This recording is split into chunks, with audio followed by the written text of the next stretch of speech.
Во Грција почна парламентарната постапка за ратификација на договорот од Преспа, процедура од чие финиширање ќе зависи дали Македонија за неколку недели ќе го потпише протоколот за пристапување во НАТО.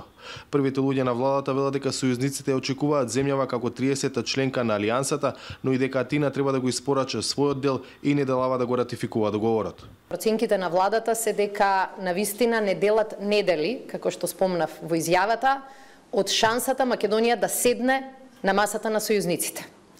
И се разбира дека треба да ги почитуваме процедурите во Грција, но во овој случај станува збор за процедури и во НАТО алијансата.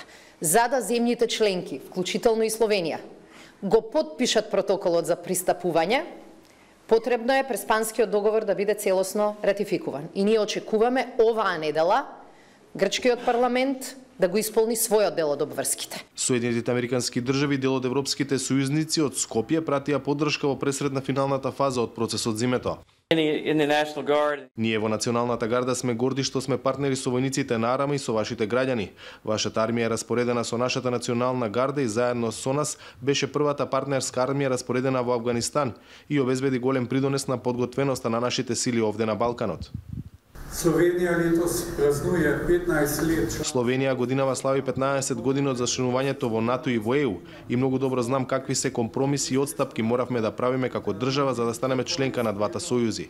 Преземавме шпански компромис, успеавме од втор пат да најдеме заеднички јазик со Италија. Затоа многу добро знам во каква положба е Македонија, што се презела и што требала да преземе за да стане дел од овие организации. Проценките се дека в четврток грчкиот парламент ќе гласа за ратификацијата на Преспанскиот договор.